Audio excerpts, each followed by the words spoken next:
Hey, Jake here with Zirco Knives. Just gonna show you a few things about the CacheBlade and some maintenance that you can do yourself to keep these beautiful finishes nice and clean. And then also give some info and maintenance that you can do on the sheath. So these are both M390 steel. M390 is a European powdered metal steel, and right now they're offered in two different finishes. This is the polished finish, and this is the bead blast stone washed finish. M390 is considered a stainless steel, but that doesn't mean that it's completely resistant to rust. You'll still get, if you expose this to salt water, if you're in really humid environment, you will start to see maybe some slight spotting and rust, but that can easily be taken care of, and also you can prevent that if you take good care of your knife after you give it some hard use. So there's pros and cons to both finishes. The polished finish is a little bit more corrosion resistant. That's because it's, if you think about it, it's less porous. It's like a super smooth finish. But the downside is that you can see every little minuscule scratch or even a fingerprint. You can see a fingerprint right here just from touching it. So I prefer the polished one just because I think that it requires less maintenance, because the fingerprint you can just wipe off like that, right? And also, if you get some heavy marring on here or something, you actually can, with pretty inexpensive polishing tools like polishing pads and the right products, you can actually buff it out yourself without having to ruin the edge. So now the M390 bead blasted stone washed finish. This one I think looks better. It just looks so clean and smooth. But when you give this thing some hard use, you're gonna see a lot of marring and stuff on here, especially if you're like batoning and chopping wood with it, and that is a little more tricky to buff out. You're almost better off just not trying to mess with it, because I've done it before where I tried taking some light abrasive like CacheBlade and just going into circular patterns. Even I could buff out the scratch with main with also maintaining the stone washed finish on there. But the problem is that you end up just going through the stone washed finish, and it almost looks worse than the natural wear and tear that you get from using the blade. As far as preventing rust, there's a few different products out there that you can use. I'll link these products in the description. But what I like to use is just a food grade mineral oil. I got this at Walgreens, and pretty sure, yeah, it says it's a laxative, but don't freak out. It's completely uh, food grade and safe on the skin and everything. And I'll show you how I apply this. So you're going to want to clean the knife off first if you've been out using it and there's some dirt and stuff on it, but these knives are brand new, so they're already clean. So just fold up your towel here, preferably a lint-free cloth if you really want to get a good presentation on the knife, but this is all I got right now, so just get a little bit on there and then kind of fold it over and squeeze it together, because you don't want to completely saturate this thing. You just want to give it a nice coating, just like that. Try to work it into the grind line there.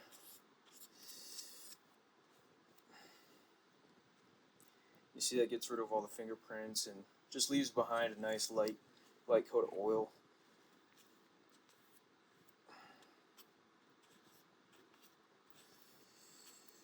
just like that.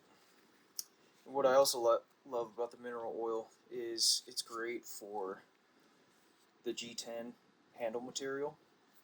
So G10 is a composite, it's fiberglass and epoxy pressed together, and when this comes out of the manufacturing facility, you know, they clean everything and probably use you know, cleaners on it and stuff, and it kind of will dry it out. And even after use, a lot of use, let's say it's like sitting out in the sun for a while, and you'll see it'll kind of have like a white powdery kind of look to it, which is fine. Don't freak out, because you can just take the same mineral oil, get some on there, soak it up. You don't want to saturate it, and then just give it a good wipe. You don't want to saturate it, because then when you go to use it, it's going to be all oily.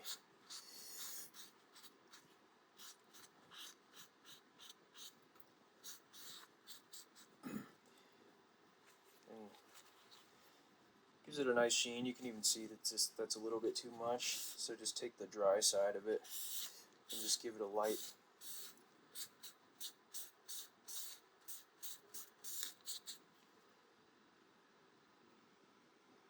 There, looks brand new. Also, you might notice you get some black marks around the bolster area here, and what that's from is from the sheath where the retention from the Kydex is, because it's got to pinch onto that negative space there. But that's fine, because it's not permanent, and you can just easily wipe it off with the towel and the mineral oil, just like new.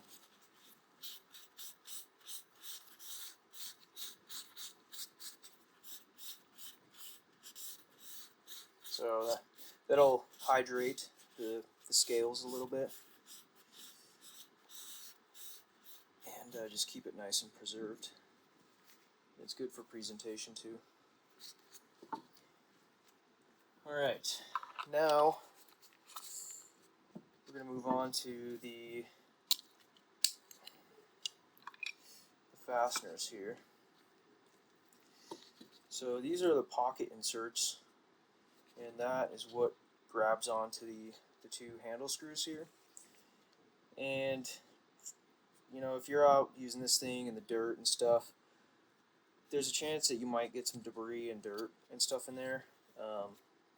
So you're going to want to keep that clean, and maybe blow it out with an air hose or something like that, and just visually inspect it and make sure there's no debris or anything in there that's going to get in the way of what it's supposed to do.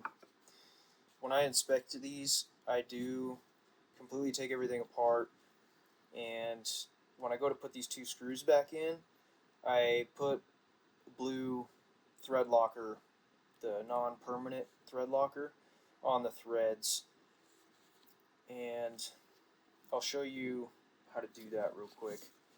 So this is a T15 star drive, and you'll have one included in the package, but I like to use the electronic torque wrench version. So take these out.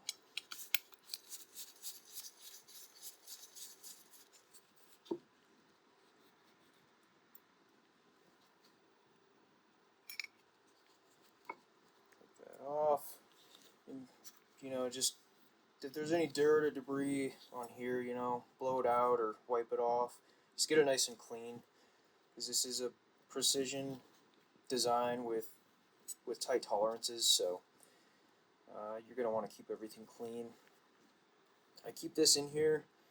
There's no really reason to take this out unless it's binding or anything like that and it needs to be cleaned, but I recommend not applying any lubricant to here. I've left enough clearance in here that it can just freely rotate, Because the problem is if you put lube in there, then it's just going to attract dust and dirt and stuff, and it's going to pile up in there and just get really nasty. So just try to keep that nice and clean, and it should work just fine.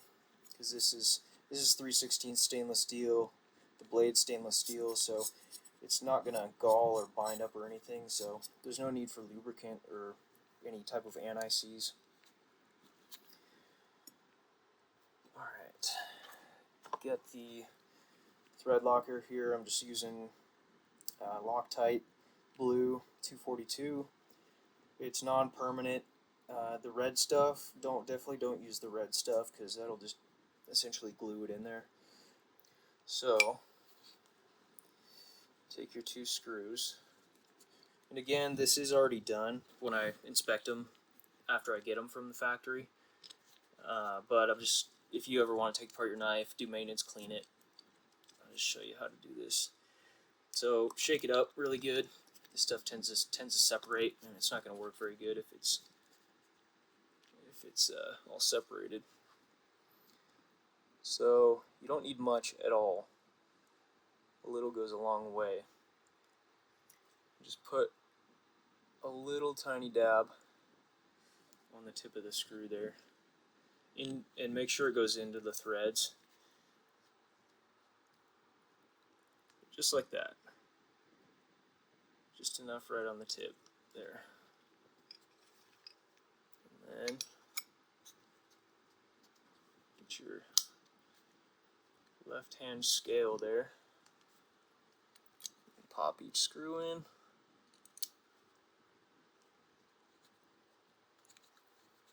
Screw it down by hand as much as you can.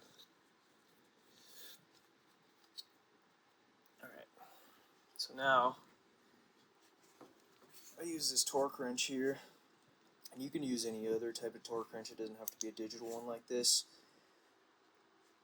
But I got it set to 12 inch-pounds, which isn't much at all, but for this knife to work properly, you want it to be just enough torque, and I'll explain why in a second.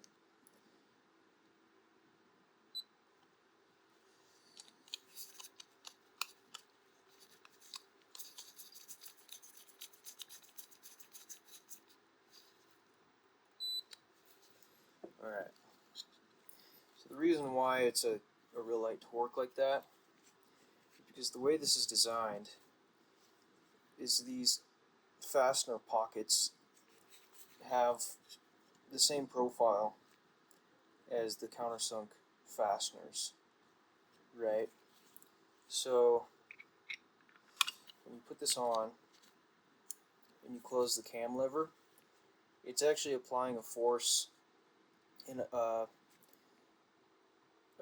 to the screws, and it's pushing the screws out this way, and then also pulling the left-hand scale into the blade as well. If you get the screws too tight, you might have alignment issues with the profile of the handle, where it doesn't line up properly, or the cam lever is too tight. But I like to just torque it at 12 inch-pounds, just like that. And it's Loctited, good to go. And again, this is already done from the factory. I'm just showing you in case you need to disassemble your knife. Alright, now onto the sheath. So the sheath comes pre-installed with the ferro rod mount here. That's how that goes. But when I inspect these, I do not apply Loctite to any of these screws or anything. And the reason for that is maybe someone doesn't want to have this on there. And if there was Loctite on there, they could easily remove it, but then they got a bunch of Loctite gunk on their screws. And then also on the soft loops, there's a million different kinds of sheath mountings out there, and I decided to include these soft loops stock with the knife, because it's very universal, and it's it's just a good way to, you know, attach to molly webbing, or you can do scout carry or horizontal carry on your belt loop like that. It's just very universal and adaptable. But like I said, there's a million different mountings out there, so a lot of people are probably going to want to just take these off right away and put their own mountings on there. And the way that these holes and slots are oriented, it should accept most aftermarket sheath mountings. So I don't Loctite anything because there's probably going to be a lot of folks that just want to remove these right away anyway. But I'm going to go ahead and show you how to do the Loctite on these real quick.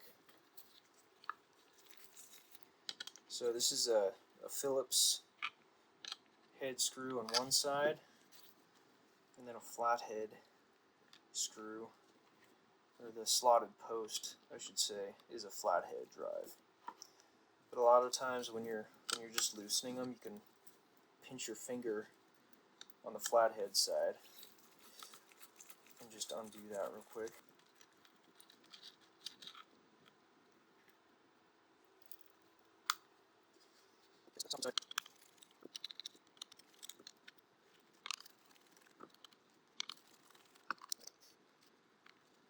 Okay.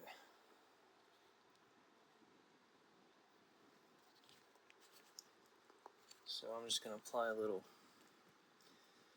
just a teeny amount on there.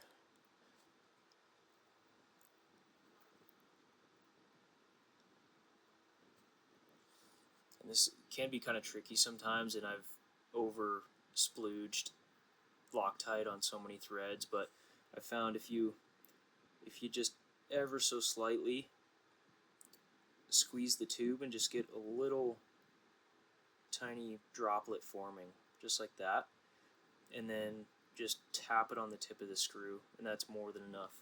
Even right now, that big droplet that's on the end there is way too much, so I'm just going to wipe that clean, and then I'll hold this up so you can see it.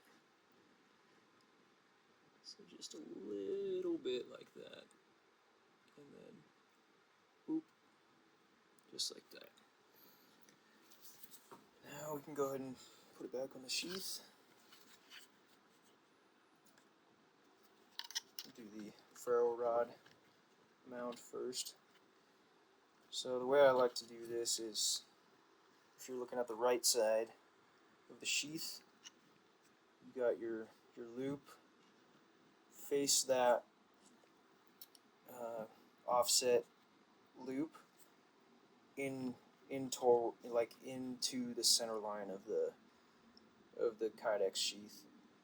And the reason for that is because if you do it like this, and it's just unnecessarily sticking out, but you can do it like that if you want to. So now, take the slotted posts, put it in through the back side,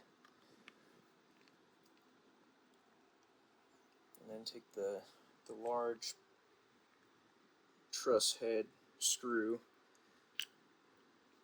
drop it in there,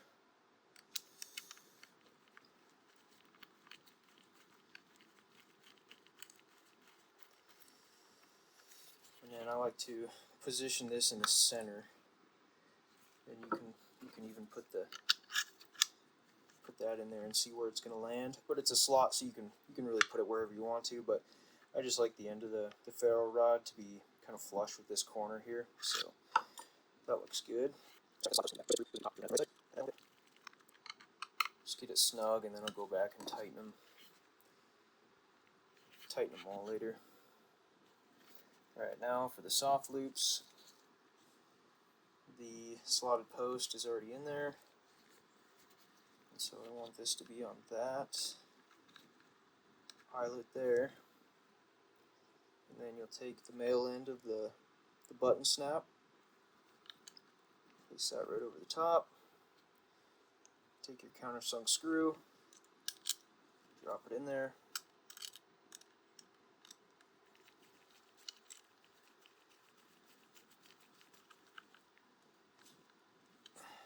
just like that.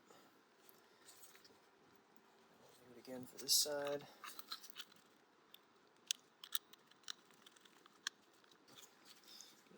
rest of them.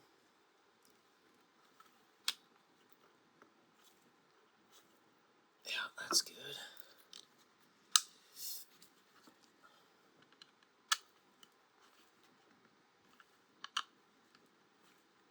All right. And there you go. And another quick note about the soft loop button snaps. So if you try to pull this thing this way and get it undone, like if you just hook your finger on there and pull on it, it's not going to come undone. Like, it doesn't matter how hard you pull on it. And it's actually designed that way, so it doesn't inadvertently come undone and like fall off your pack or your belt or something. So you can see that these tabs here on the button side are longer, and it's because the only way that this button snap can come undone is if you pull it from that side like that. So if you just pulled on the side and pulled straight out, it's not going to come undone. So it's pretty clever design, but a lot of people don't know this, and they end up fighting it every time, and they don't know why it's so difficult to get undone sometimes. But just simple like that, just pull up like that, pry it off, good to go. Alright, and that's that. Hope you enjoy your knife.